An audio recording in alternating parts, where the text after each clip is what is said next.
So 130 साल पहले interview, okay, we are doing the interview written by Christopher Sylvester. 130 साल पहले इंटरव्यू की इन्वेंशन हुई, and since that day interview has become commonplace of journalism. It has become synonymous to journalism. Interview है तो journalism है, journalism है तो interview है, दोनों एक दूसरे के वाइसा वर्सा, मतलब एक दूसरे के कॉम्प्लीमेंट्री यूज होते हैं ये वर्ड। आज की तारीख में हर वो इंसान जो एजुकेटेड है, लिटरेट है, उसने अपनी लाइफ में कभी ना कभी कहीं ना कहीं इंटरव्यू देखा होगा, इंटरव्यू सुना होगा, इंटरव्यू पढ़ा होगा। पिछले कई सालों में हजारों लोगों के इंटरव्यू हुए, उनमें से कईयों के तो रिपीटेडली हुए। 2000 सेलिब्रिटीज, वो मैक्सिमम सेलिब्रिटीज हैं जिनके इंटरव्यू बार बार रिपीटेड हुए हैं। क्वेश्चन आ जाता है पेपर में, why the functions, merits and methods of interview very. Interview के फंक्शंस, इंटरव्यू के मेरिट्स, इंटरव्यू के मेथड्स वेरी क्यों करते हैं? जब हजारों लोगों के इंटरव्यू होंगे और उनमें से कईयों के रिपीटेडली होंगे, तो जाहिर सी बात है हर बार मेथड भी अलग होगा, रीजन भी अलग होगा, तरीका भी अलग होगा, जवाब भी अलग होंगे। So, it is hardly surprising that opinion of interview, of its function, method and merits vary considerably. यही वजह है कि इंटरव्यू के फंक्शंस, इंटरव्यू के मेथड्स, इंटरव्यू के मेरिट्स वेरी करते हैं। अब इसके बाद इंटरव्यू की पॉजिटिव एंड नेगेटिव स्टेटमेंट्स हैं। इंटरव्यू के लेकर पॉजिटिव बातें क्या है, नेगेटिव बातें क्या है। तो शुरू में 2 ही लाइनें पॉजिटिव करी गई हैं। Interview is a source of truth. अगर इंटरव्यू के लिए पॉजिटिव बात कहें तो it is a source of truth, और थोड़ा एग्जैजरेट फॉर्म में अगर चले जाएं, एक्स्ट्रावेगेंट क्लेम की बात करें, हाईएस्ट फॉर्म में अगर जाएं, तो interview in practice is an art. ये एक आर्ट की तरह है। पॉजिटिव बोलने के लिए यही 2 वर्ड है इंटरव्यू के लिए, लेकिन अगर नेगेटिव बोलना है तो फिर लाइन लग जाती है। फिर तो बहुत सारे लोग ऐसे हैं जो इंटरव्यू को लेकर बेसिकली नेगेटिव बोलते हैं, और उनमें से मैक्सिमम सेलिब्रिटीज हैं। सेलिब्रिटीज जो होते हैं, दे डिस्पाइज इंटरव्यू, वो इंटरव्यू को डिस्पाइज करते हैं।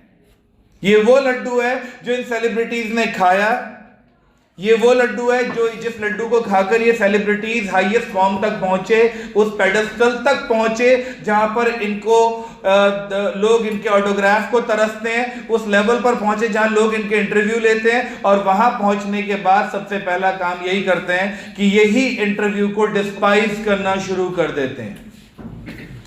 उस हाईएस्ट फॉर्म पर पहुंचने के बाद दे स्टार्ट डिस्पाइजिंग इंटरव्यू। इग्नोर करना, नेग्लेक्ट करना, दूर भगाना, अपने से नफरत करना। इंटरव्यू वो क्या मानते हैं कि interview is just like an unwarranted intrusion in their life. वो कहते हैं दिस इज अनवारंटेड इंट्रूजन, जैसे बिना पूछे कोई ट्रेसपासिंग कर रहा हो हमारी लाइफ में, जैसे कोई हमारी लाइफ में ट्रेसपासिंग कर रहा हो, बिना पूछे घुस रहा हो, ये उसकी तरह है। जैसे प्रिमिटिव कल्चर में लोग अपनी फोटो खिंचाने से डरते थे। उन्हें लगता था जो हमारी फोटो खींच रहा है वो हमारी फोटो के साथ हमारी आत्मा का एक टुकड़ा छीन कर ले जा रहा है अपने साथ। सिमिलरली इंटरव्यू तो वही चीज है। इंटरव्यू से पहले जो बातें सिर्फ मेरी थी, इंटरव्यू से पहले जो चीजें सिर्फ मेरी थी, इंटरव्यू के बाद वो चीजें मेरी नहीं रह जाती, वो दुनिया की हो जाती हैं। मतलब I have lost a part of myself. It's like this. वो ये कहते हैं, वीएस नायपॉल एक अच्छा खासा कॉस्मोपॉलिटन राइटर है, वीएस नायपॉल, वो कहता है कि people are wounded by interviews, कि लोग इंटरव्यू से लिटरली इंजर्ड होते हैं। इंटरव्यू लोगों की पर्सनैलिटी, उनकी आत्माओं पर ऐसे जख्म छोड़ जाता है कि वो जिंदगी भर संभलते नहीं है, परेशान हो जाते हैं। They lose a part of themselves because of interview. उनकी जिंदगी का एक हिस्सा खो जाता है। ऐसी एलिस इन वंडरलैंड का राइटर है लुइस कैरल। लुइस कैरल कहता है कि he was just horrified by the interviewer। उसे इंटरव्यूअर से डर लगता था। Lewis Carroll never consented to be interviewed. उसने कभी अपनी इंटरव्यू देने के लिए हाँ नहीं करी। लुइस कैरल के व्यूज बड़े अलग थे इंटरव्यू को लेकर। लुइस कैरल मानता था कि इंटरव्यू आपको लायनाइज कर देता है। अब ये क्वेश्चन मोस्ट इंपॉर्टेंट है, what do you mean by being lionized? ये याद कर लें, ये समझ लें, ये अपने दिमाग में बिठा लें इस क्वेश्चन को प्लीज। लुइस कैरल कहता है कि इंटरव्यू आपको लायनाइज्ड कर देता है। लायनाइज्ड मतलब लायन क्या, आपको मोर बिगर देन द लाइफ बना देता है। शेर कैसा होता है साइज में, छोटा या बड़ा? इंटरव्यू आपको बड़ा बना देता है। जिस मोमेंट आप बड़े हो जाते हैं, फिर आप अगली लाइनें दो तीन ऐसी हैं जो आपको बड़ी कंफ्यूजिंग लगेंगी, बिकॉज लाइनें हैं कि it lionizes a person which made him despair would be acquaintance interviewers and persistent petitioner for his autograph and he would afterward relate to the stories of his success in silencing all such people with much satisfaction and amusement. ये line लोगों को पल्ले ही नहीं पड़ती। इसका मतलब ये है कि मेरा अगर इंटरव्यू हो गया तो मैं, दो तीन इंटरव्यू अगर मेरे हो गए तो मैं अपनी ही टीचिंग फ्रेटर्निटी के जो मेरे साथी हैं, मेरा रुतबा उनसे ऊपर हो जाएगा। यार मेरे साथ ऐसा हुआ था आज से लाइक 2-3 साल पहले। हमने फरीदाबाद में 2-3 सेमिनार कर दिए, 2-3 हजार बच्चे आकर बैठे उन सेमिनार्स में, बच्चों ने अटेंड किया।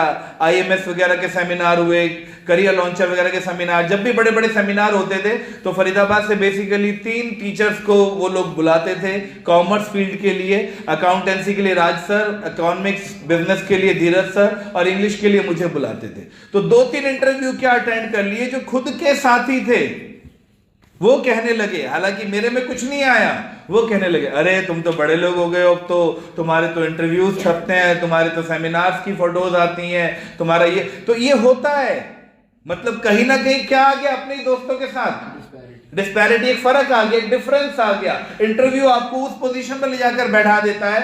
तो अगर ये मेरे सर पे चढ़ जाए तो ये तो वो था कि उनका अप्रोच था कि वो कह रहे अच्छा बड़ा हो गया, ये हो गया, वो हो गया, तब भी डिफरेंस आ गया। सपोज इंटरव्यू होने के बाद मेरे सर को हवा चढ़ जाए, मैं ऊपर जाकर बैठ जाऊं, ओ तो मैं अब उन्हीं को नेग्लेक्ट करना शुरू करूंगा, मैं अपने ही लोगों को इग्नोर करना शुरू करूंगा, मैं उनसे ही बातें करना पसंद नहीं करूंगा, दूर हो जाऊंगा। वही तो वो कह रहा है।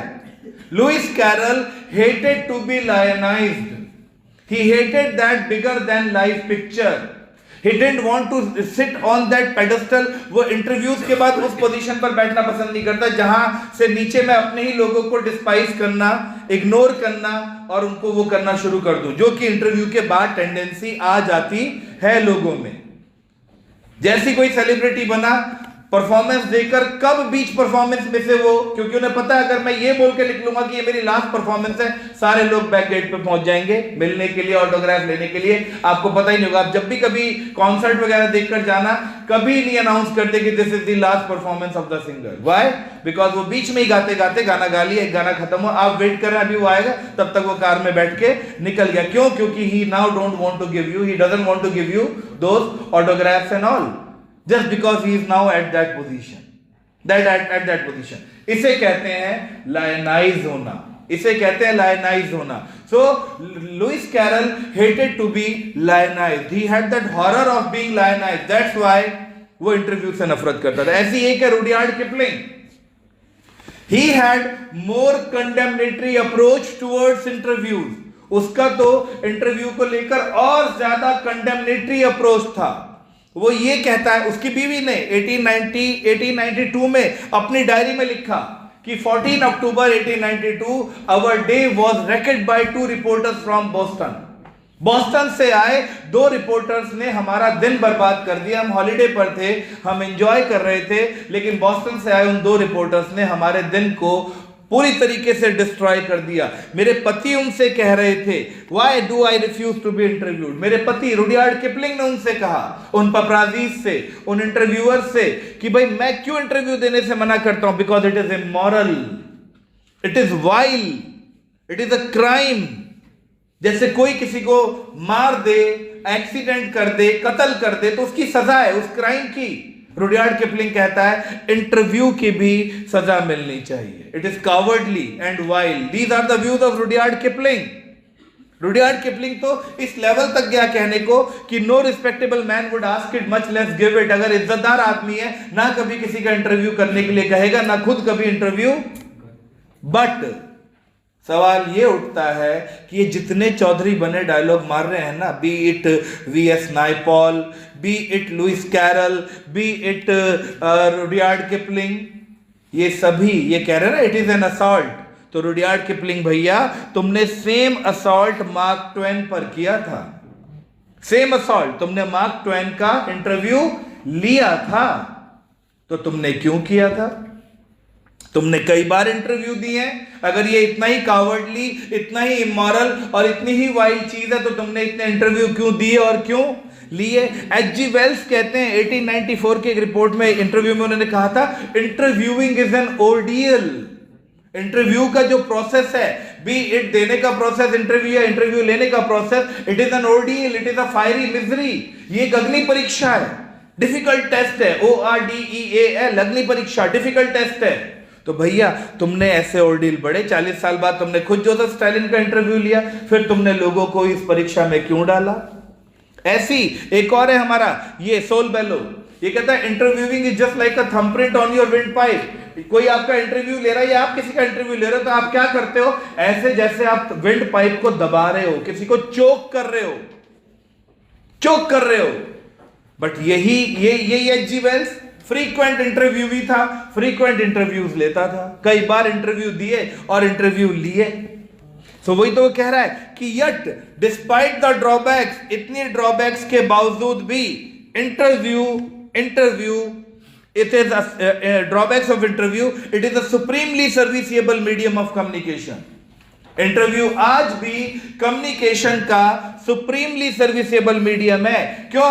इंटरव्यूज की वजह से आज हमें more than any other point in the history, हमें अपने जमाने के कंटेम्पररीज की इतनी नॉलेज नहीं है जितने आज के जमाने के लोगों को अपने कंटेम्पररीज की नॉलेज है।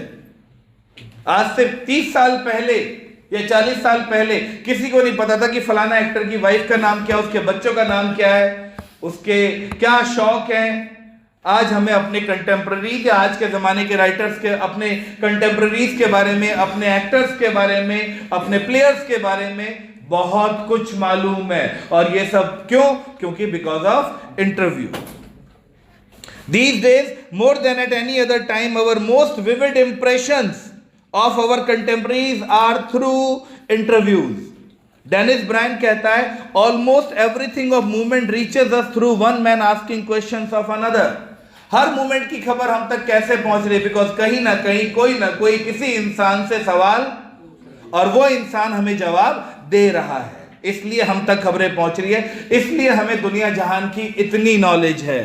सो इसलिए because of this the interviewer holds A position of unprecedented power and influence. यही वजह है कि इंटरव्यूअर की एक नेवर मतलब अनपैरेलल पावर एंड पोजीशन है समाज में। इंटरव्यूअर्स या मीडिया चाहे तो किसी को अर्श फर्श से अर्श तक उठा दे और चाहे तो किसी को अर्श से फर्श पर लाकर गिरा दे, ये सब उनके हाथ में। तो this is the first part of the interview where we talked about the positive and negative aspects of interview. Is this first part clear to everybody?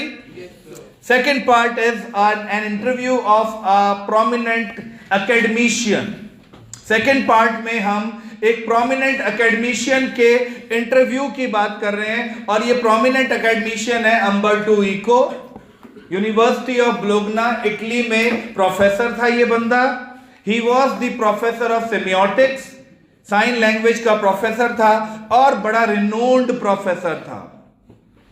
बहुत कुछ किया था इसने एज एन एकेडमिशियन। इस बंदे ने बहुत सारे काम किए थे।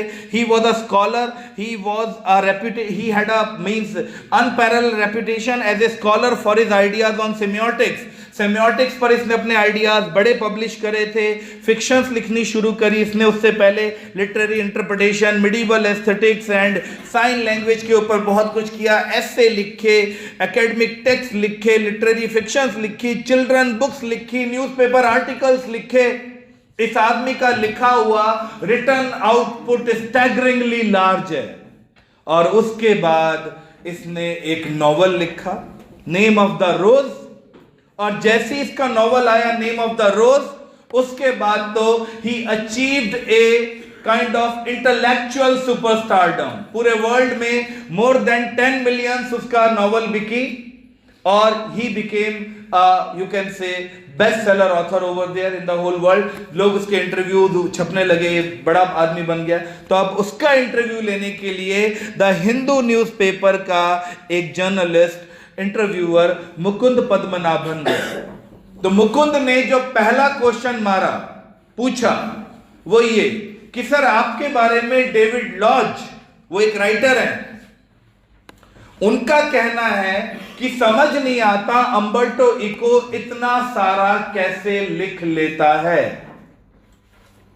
तो मैं बीच के दो एक पैराग्राफ उड़ा रहा हूं जो बिल्कुल बकवास है, जिनका कोई रोल नहीं है आपके एग्जाम पॉइंट ऑफ व्यू से. तो मैं सीधा यहां आ रहा हूं कि अम्बर्टो इको ने अपने इतने सारे रिटर्न आउटपुट का क्या सीक्रेट बताया, क्योंकि क्वेश्चन ही डायरेक्टली आता है, what is the secret behind the staggeringly large amount of written content of Umberto Eco. उसका सिंपल सा सीक्रेट है, कह रहा देख भैया, लोगों को लगता है कि मैं बहुत सारा काम कर रहा हूं, मैं बहुत सारा काम करता. मेरे कुछ बेसिक फिलॉसफीज हैं नॉन वायलेंस और पीस को लेकर. मेरी हर किताब में आपको वही नॉन वायलेंस और वही पीस दिखाई, मैं कुछ और एक्स्ट्रा नहीं कर रहा हूं. बट हां, अगर आप ये पूछना चाहते हो कि मेरा रिटर्न आउटपुट इतना ज्यादा क्यों है, तो उसका एक बेसिक सा सीक्रेट है, और वो है interstices, empty spaces. Our whole universe is full of empty spaces. If we remove all these empty spaces, like empty spaces in this room, between the atoms, between all these things, the whole universe will come and get limited into my fist.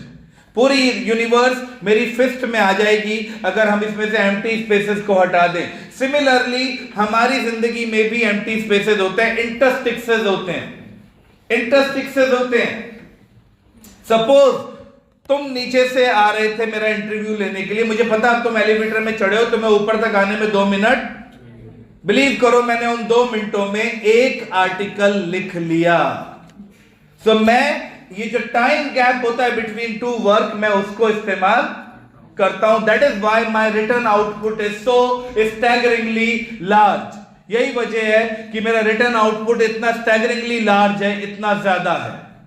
Second question बोलता है ठीक है sir, आ गई मुझे ये बात समझ में. अब दूसरी बात ये बताइए कि ये हर किसी के बस की नहीं है सर, वैसे जो आपने किया है या जो आप करते हैं हर कोई कर नहीं सकता.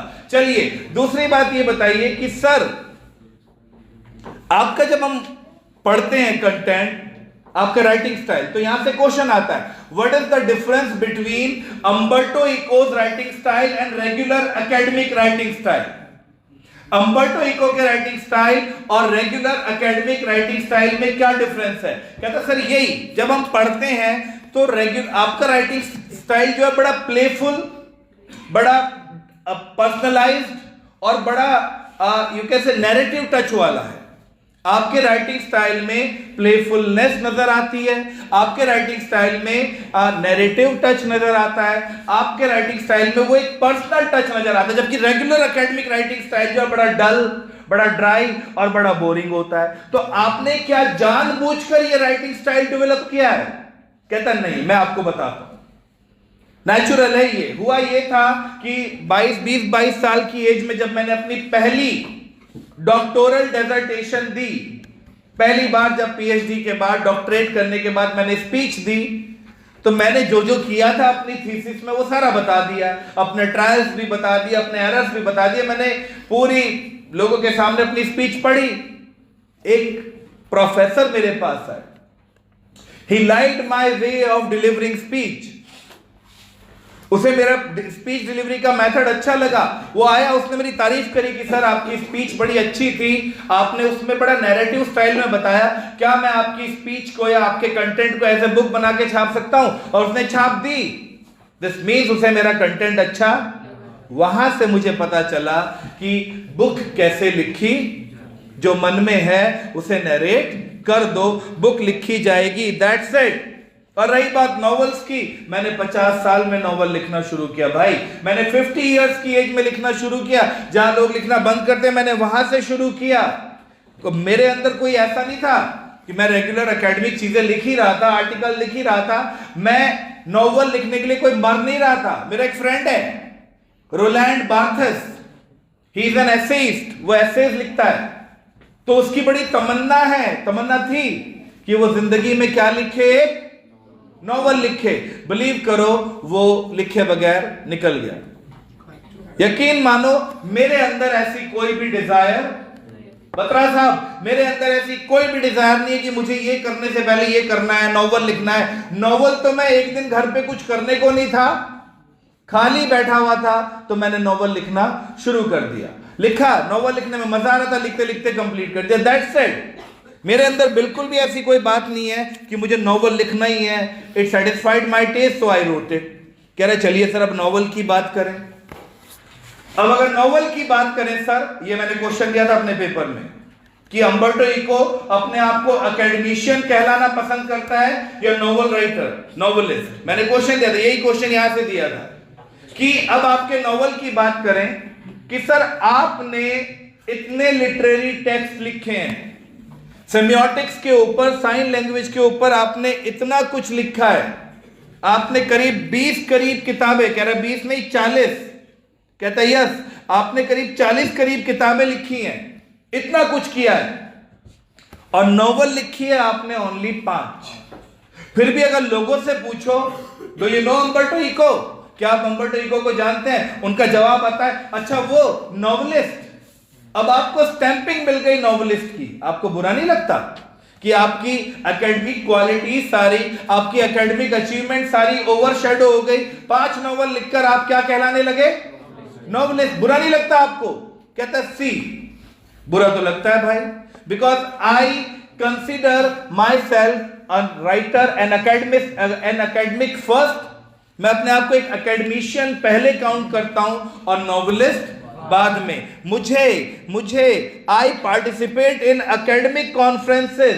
मैं एकेडमिक कॉन्फ्रेंसेस अटेंड करना ज्यादा पसंद करता हूं। मुझे राइटर्स की, पेन क्लब्स की मीटिंग्स अटेंड करना पसंद नहीं है।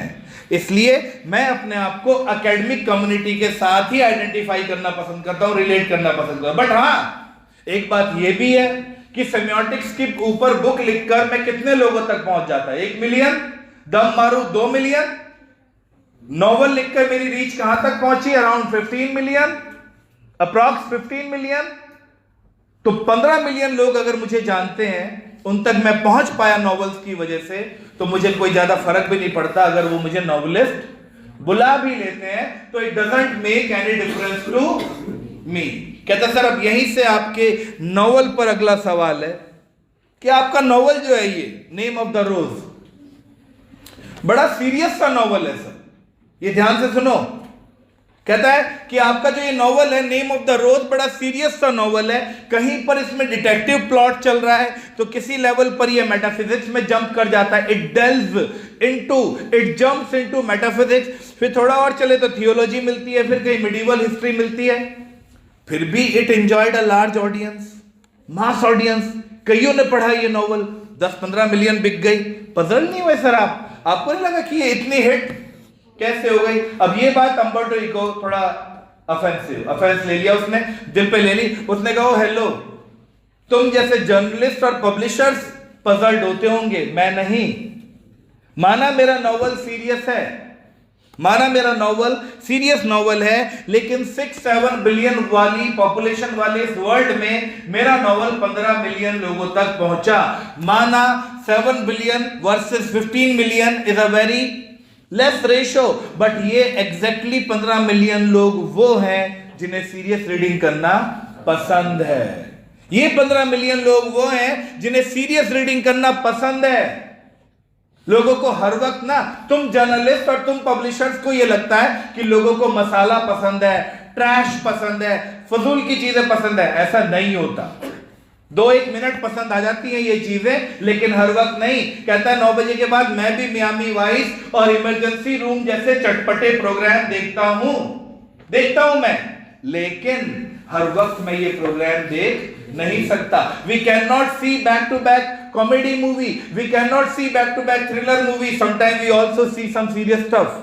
देखते हैं बैठकर और टिककर बैठकर देखते हैं। तो ये 15 मिलियन लोग वही हैं ब्रो, तो मुझे कोई सरप्राइज नहीं है। कहते चलिए सर मान ली। अब आप बताइए, आपका जो ये नॉवल नेम ऑफ द रोज इतना हिट हुआ, इसके हिट होने का कहीं मिडीवल हिस्ट्री से लेना देना तो नहीं है। आपके नॉवल मिडीवल हिस्ट्री पर बेस्ड है, कहीं इस वजह से तो ये इतना हिट तो नहीं हुआ। कहता है दैट्स पॉसिबल, हो भी सकता है, नहीं भी हो सकता है, but let me tell you, मैं बताता हूं। जब मैं अपनी अमेरिकन पब्लिशर के पास अपनी ये मैन्युस्क्रिप्ट लेकर गया था नॉवल की, उसने मुझे पहला एडवांस दिया था 3000 कॉपीज का। वो ये मानती है अमेरिका जैसी कंट्री जहां पर ना कोई कैथेड्रल है ना कोई लैटिन पढ़ता है, वहां पर ये नॉवल हिट नहीं होगा। तो शुरू में मुझे सिर्फ 3000 कॉपीज का ही क्या दिया गया, एडवांस दिया गया। अमेरिका में 3 मिलियन कॉपी बिकी इसकी, 30 लाख। तो भाई अगर तुम कह रहे हो कि मिडीवल हिस्ट्री पर मेरी बुक लिखी गई इसलिए हिट हो गई है, तो पॉइंट इज दिस कि मेरे से पहले भी मिडीवल हिस्ट्री पर कई किताबें लिखी गई, मेरे बाद भी लिखी गई, उस टाइम मेरी बुक क्यों हिट हुई? मुझे एक ही रीजन समझ में आता है, अगर यही बुक 10 साल पहले या 10 साल बाद पब्लिश हुई होती तो शायद ये इतनी हिट उस वक्त ये इसलिए हिट हुई because it clicked at the right time. सही टाइम पे वो बुक पब्लिश हुई, उस टाइम पे लोगों ने उसे हाथों हाथ लिया और हिट होती चली गई। But yes, why it worked at that time, seriously और सिंसियरली कहूं तो that is still a mystery for me. ये मेरे लिए आज भी क्या है, एक मिस्ट्री है। So this is the line to line description of the chapter the interview written by Christopher Silvester. I hope आप लोगों को आ गई समझ में।